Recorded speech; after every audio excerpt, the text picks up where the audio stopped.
Coming up on By the Book, join host Dorothy Spalding and today's leading authors with in-depth interviews, stories, and discussions, offering unique insight into the authors, their influences, and their latest works. Tune in today as Dorothy welcomes Michelle McKinney Hammond. Be sure to watch By the Book. It's great. How did you do it?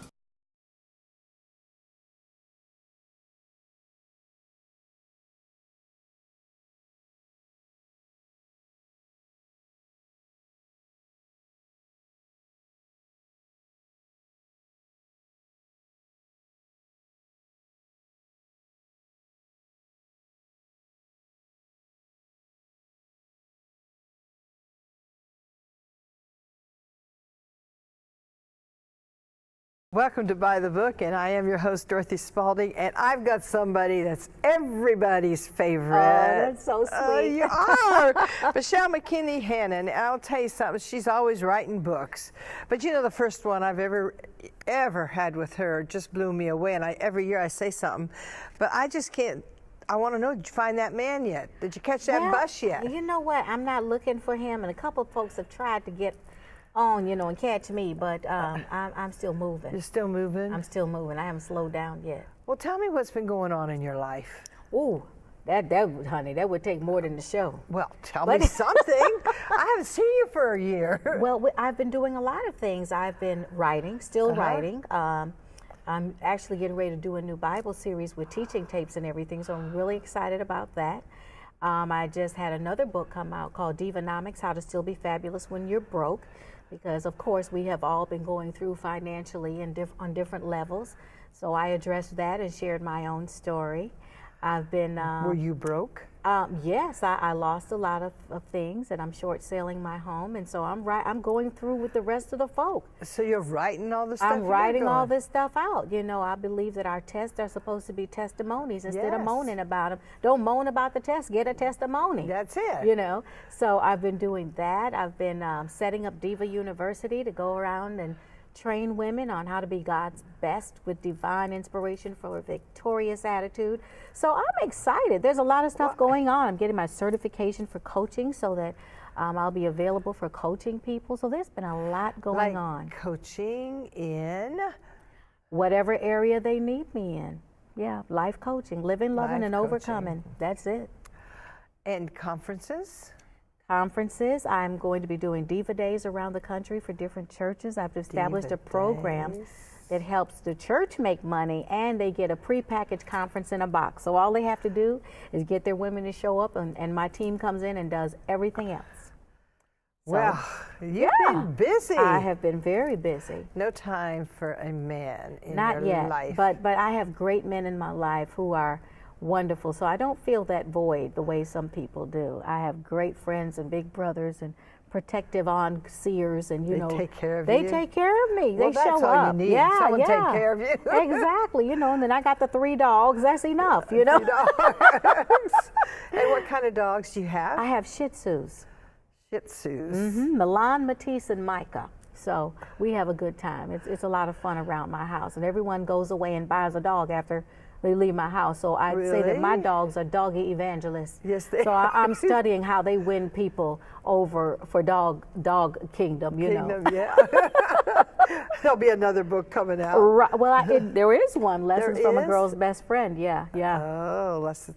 You know, there was once a movie about a girl's best friend, meaning and how to treat your favorite pet is what it was. Oh. And she'd learn, and I'll give you this because you could rewrite it. Someone needs to rewrite it.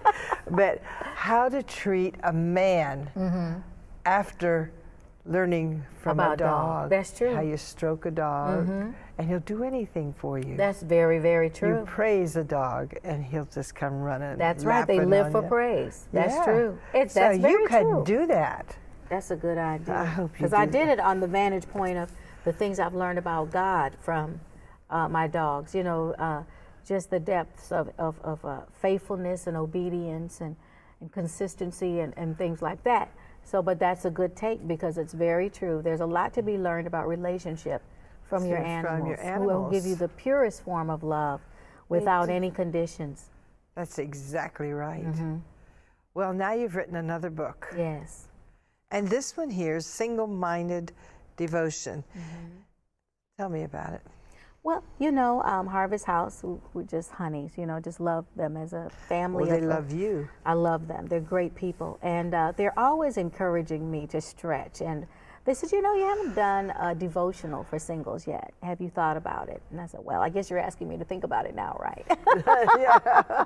And so I sat down, I thought about it because there is something to be said for getting in the Word every day, taking that moment with God, first thing in the morning, whenever works for you. I'm not insistent on when you do it, just that you do it. To just center your soul in what is true and what is perfect and what is of praise and honor and excellence. He tells us to think on these things, and I think that our world is so busy and we're pressed on every side by so many things that we have to remember what is true.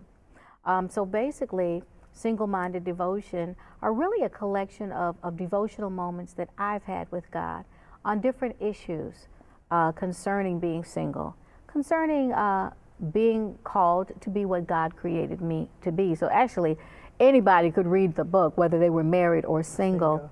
But just the promises of God, what He expects from us, how to get through life successfully, how to anchor ourselves in the truth so that when those moments come where life raises questions, we have the right answers and are not reacting on falsehoods. So basically, it's reflections for the journey of every day. Sometimes we just get caught up with the trials of the day. Yes. But if we do what you said, we start out with what you said, our day goes so much smoother, doesn't it? It's true. Just spending time with Him. It is. I've been doing the Bible in a year this year, and I've attempted in other years, but not done as well as I would like to. And I've gotten consistent with it this time. It's fun, isn't it? It's amazing because the translation I have is the New Living Translation, which is very conversational.